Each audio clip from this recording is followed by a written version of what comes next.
언뜻 버려진 도시처럼 보이는 하시마 섬은 바다를 누비는 군함을 닮아 군함도라고도 불리는데요.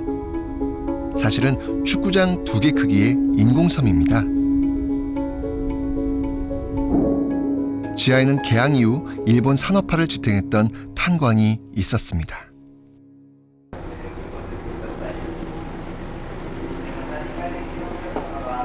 일본이 유네스코 세계유산 등재를 추진하면서 최근 이곳을 찾는 관광객들이 크게 늘고 있다고 하는데요. 석유가 중요 에너지로 떠오르면서 1974년 폐광이 되었고 무인도로 전락합니다. 이후 적잖은 공포 영화의 배경으로 등장할 뿐이었습니다. 바로 이 메이지 유신의 어떤 산업혁명, 일본이 자랑하는 그 산업혁명의 어떤 그 심장과도 같은, 엔진과도 같은 그런 곳이거든요. 자, 한번 이곳에서 어떤 모습들이 있는지 한번 살펴보도록 할 텐데요. 일단 분위기는 으스스합니다. 지금 뭐 폐광 같은 느낌이 들어서 으스스한 느낌. 네. 일본에서는 문화유산으로 관리되고 있는데요. 전문가의 설명에 자부심이 묻어납니다. 電化製品 100% の普及率だったそうです。これを見てください。ステレオまであるんですよ。テレビ、ラジオのステレオもあります。100% の昭和30年代で、全国的に見ますとね、白黒テレビで普及率は 7.8%。100台のうち100件のうち10件8件ぐらいしかなかった。しかし、ここは 100%。 20세기 초부터 탄광으로 돈을 번 이 도시는 도쿄보다 높은 생활 수준을 유지했던 최첨단 도시였습니다. 고층 아파트가 잘 보여주는데요. 메이지 시대 제철소에서 만든 철근에 콘크리트로 지은 이 아파트는 일본 최초를 자랑합니다.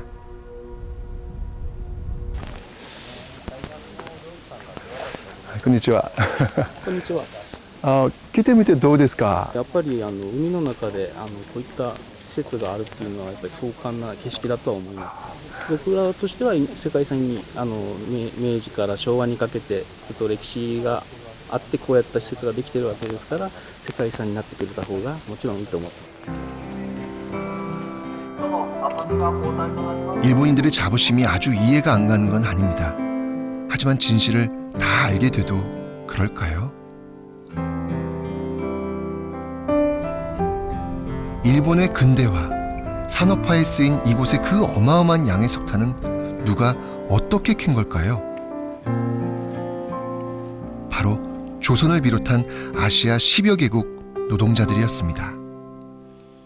좀 그렇게 기억하고 싶은 것만 기억할까요?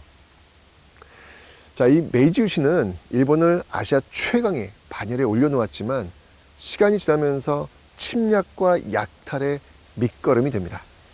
대표적인 사례가 바로 이곳 하시마 섬입니다.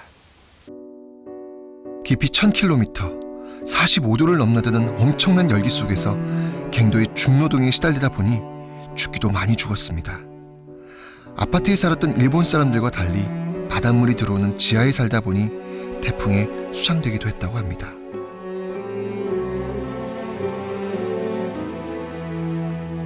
교사로서 이 도시에서 제일 궁금했던 곳은 역시 학교였습니다.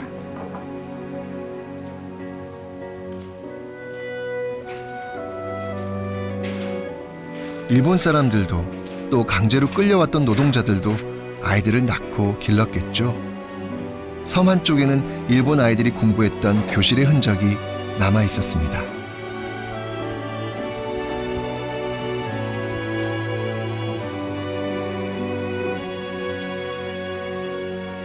이 공간에선 어떤 교육이 이루어지고 있었을까요? 이곳 하시마 섬에서 이 교육이 시작된 시점은요, 1893년부터라고 합니다. 여기서 지금 학생들이 너무 재미있게 공부하고 있는 그런 모습들이 그냥 상상이 됩니다. 앉아가지고 막 제잘제잘 되면서 선생님하고 뭐 하시마 섬에 대한 뭐 재밌는 이야기들도 많이 나눴을 것이고 그런 모습이 상상이 되는데, 자, 교육은 평등해야 합니다. 그런데 이 공간에 있는 일본인 아이들은 그 메이지 유신 이후 일본인들이 그렇게 자랑하는 산업혁명의 정신을 정말 재미있게 배우고 있었겠죠. 그런데 이 공간 밖에 있는 타 민족 사람들은 바로 그 메이지 유신 이후 만들어낸 그 산업혁명의 희생양이 되어서 강제 노동을 하고 있는 그 모습. 이 하시마 섬의 이 교실에서는 정말 큰 차별이 이루어지고 있구나라는 생각이 드니까 교사로서 참 가슴이 좀 먹먹해지는 그런 느낌을 갖게 됩니다.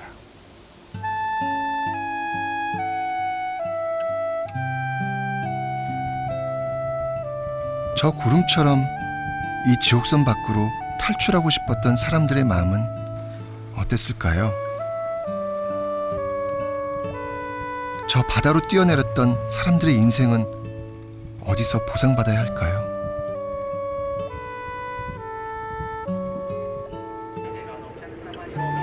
군함도는 증언하고 있습니다. 주변국들의 희생을 담보로 한 발전은 진짜가 아니라고 말입니다. 그리고 역사는 영광과 아픔을, 감사와 반성을 모두 담고 있어야 한다고 말입니다. 이 군함도를 보면요, 저는 그 개항의 역사와 정말 잘 부합하지 않는가라는 그런 생각이 듭니다. 무슨 말이냐면 이 메이지 유신을 통해 가지고 일본은 비약적인 성장을 이뤄내잖아요. 그런데 그 비약적인 성장 그 이면에는 바로 주변국들에 대한 침략과 수탈이 분명히 공존하고 있는데, 바로 이곳 군함도가 그 공존의 그 모습을 그대로 담아내고 있는 곳이 아닐까라는 생각이 듭니다.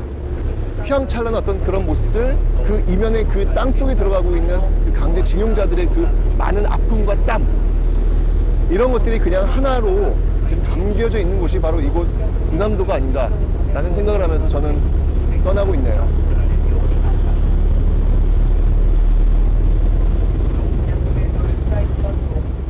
개항사와 메이지 시대를 통해 일본을 깊이 들여다보는 여행의 마지막 여정은 그 유명한 야스쿠니 신사로 정했습니다. 세계 개항사를 들여다볼 때 이 전쟁은 빼놓을 수 없는 요소죠. 일본 역시 마찬가지였습니다. 내부적으로는 지독한 내전을 겪었고요. 외부적으로는 개항을 강요하고 침략 전쟁을 수행하게 됩니다. 그 과정에서 죽게 된 많은 사람들을 신으로 모시는 것 역시 또 일본적 특징이라고 할 수 있겠는데요. 바로 그 한일 간의 극명한 역사인식의 차이를 보여주는 곳, 야스쿠니 신사입니다.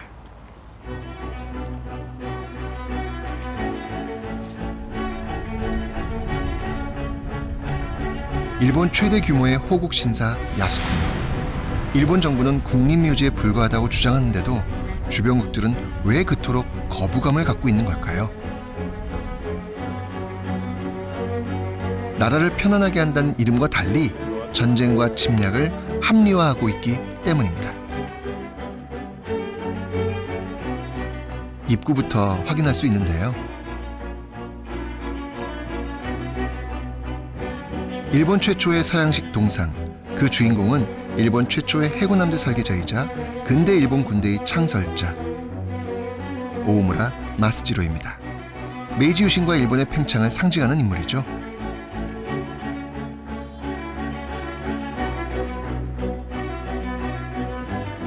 이곳은 야스쿠니 신사의 중심, 위패가 모셔진 곳입니다. TV에서 많이 보셨죠? 이곳엔 246만 명의 전사자들을 신으로 모시고 있는데요. 개항 이후 여러 침략 전쟁과 죽음을 미화하고 일왕에 대한 충성을 이끌어내는 데 이용했습니다. 일반 국민들 역시 야스쿠니 신사에 참배하는 데 거부감이 없어 보입니다. 신전 바로 옆, 그냥 지나치면 안 되는 곳이죠. 과거사에 대한 일본의 속내를 가장 잘 알 수 있는 전쟁 기념관 유슈칸입니다. 입구에 들어서니 2차 대전 당시 주력 전투기였던 제로센과 증기 기관차가 웅장한 모습으로 관람객들을 맞이했습니다. 이 우길 승천기인데 이게 지금 읽어보니까 이 군기는 완전한 형태로 지금까지 존재하고 있는 유일한 그런 깃발이라고 하네요. 이들에게는 자랑인 듯합니다. 우리에겐 많은 아픔인데요. 군국주의의 상징이란 걸 알려주지 않으니 국제 스포츠 경기장에 거리낌 없이 전범기가 등장하는 것이겠죠. 일본 국민들 역시 전장으로 내몰렸는데요. 이게 뭐죠 지금? 여기 지금 보이세요? 지금 로프 있잖아요. 로프. 배에서 사용하는 그 로프인데 이게요. 지금 어떤 걸로 만든 거냐면요. 그 여성들 있잖아요. 일본 여성들의 머리카락으로 지금 만든 겁니다. 전쟁에 앞서서 일본의 어떤 그 전 국민들이 정말 똘똘 뭉치는 그런 모습 보이고 있는데 한편으로는 좀 섬찟한 그런 모습도 보이고 있습니다. 어우, 로프. 전쟁의 광기는 이성도 마비시키나 봅니다. 이 로프를 만드는데 10,000명의 여성들이 1년에 걸쳐서 만든 거랍니다. 와, 엄청나네요. 예전엔 전쟁 세대나 가는 곳으로 여겨졌었는데 대대적인 공사로 청년층까지 끌어들이고 있는데요. 주로 역사 왜곡과 침략에 대한 변명입니다. 좋은 예를 하나 보여드릴까요? 일본인들이 이야기하는 그 진화 사변이 뭐냐면 바로 1937년 일어났던 그 중일 전쟁을 이야기합니다. 중일 전쟁을 이들은 이렇게 표현을 하는 거죠. 근데 그 과정에서 지금 남경 대학살이 있었지 않습니까? 일본인들이 정말 많은 중국인들을 학살했던 그 사건인데 난징 대학살은 일본 제국주의 팽창을 가장 극명하게 보여주는 사건으로 꼽힙니다. 6주 동안 무려 20-30만 명 이상의 중국인이 아주 잔인한 방법으로 학살됐습니다. 물론 일본은 부인하고 있습니다. 바로 이것이 주변 피해국들을 대하고 있는 일본의 태도입니다. 그 남경을 점령하는 과정만 나왔고요. 학살에 대한 이야기는 없네요. 오히려 지금 여기 지금 사진을 보니까 신문을 보니까 평화를 되찾은 남경이라는 표현을 쓰고 있습니다.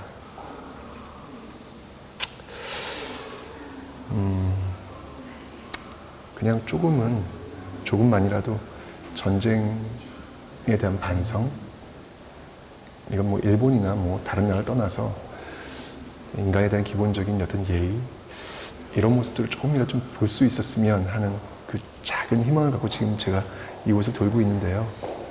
쉽지 않습니다. 어렵네요.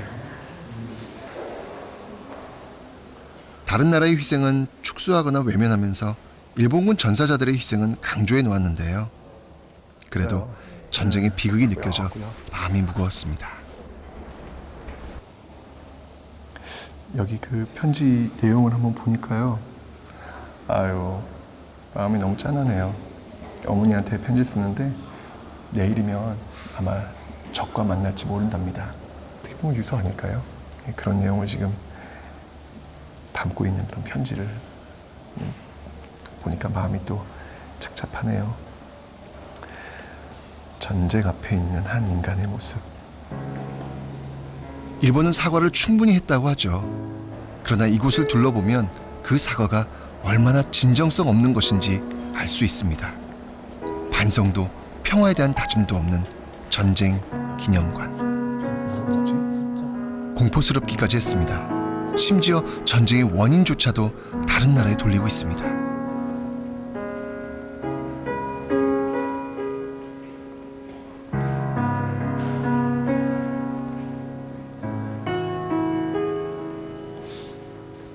여기 지금 제2차 세계대전 후에 각국의 독립상황이라고 나왔는데요.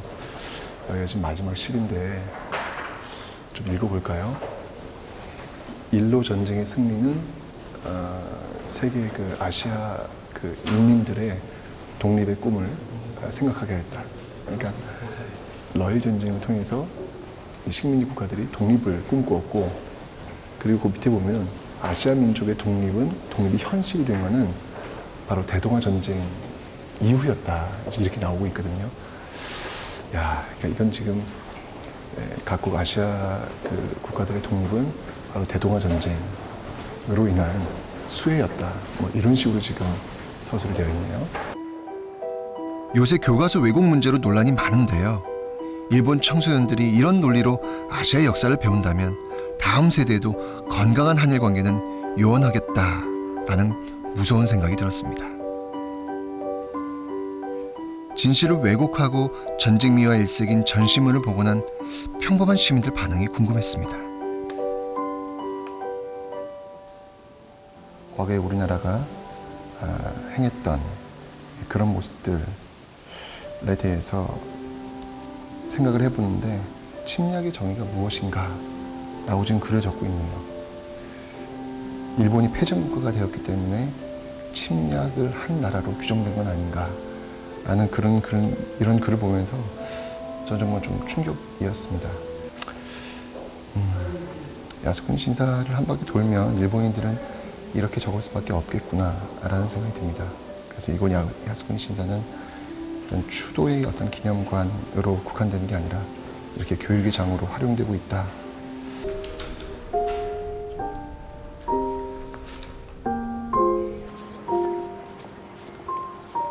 전쟁의 광기가 서린 유축항과 달리 바깥 풍경은 평온하기만 합니다.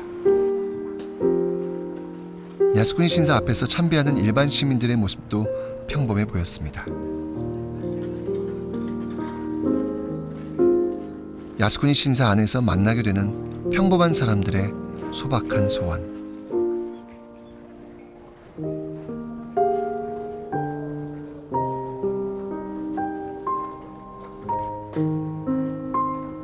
이곳에 오시는 내내 이 부조화를 느끼게 되실 겁니다. 아무리 걸어도 쉽게 지치지 않던 제가 신사 하나 둘러봤을 뿐인데 이상하게도 진이 다 빠졌습니다.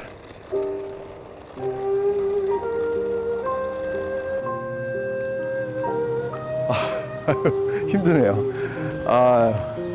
제가 맨 처음에 이곳에 올 때는 그 한일 관계사가 서로 마주보고 있는 평행선이라고 생각을 했는데 그게 아니라 한 바퀴 둘러보니까요. 이건 계속 벌어지고 있는 사다리꼴이었습니다. 일본이 자랑하는 그 근대화의 상징인 그 메이지 유신을 한국, 중국, 주변국들이 좋아할래야 좋아할 수 없는 이유, 그리고 주변국과의 관계가 계속 벌어지는 그 이유가 바로 이곳에 있었습니다. 일본은 하루빨리 그 야스쿠니 신사 이 돌이 이 밖으로 나와서 자신들의 그 개항의 역사를 둘러보기를 바랍니다. 그리고 이곳의 역사는 우리의 정치, 외교, 무역, 심지어 생활 양식까지 영향을 또 미치고 있습니다. 이렇게 역사가 중요하기에 우리는 정말 많은 관심을 역사에 기울여야 되겠습니다. 역사를 잊은 민족에게 미래는 없기 때문입니다.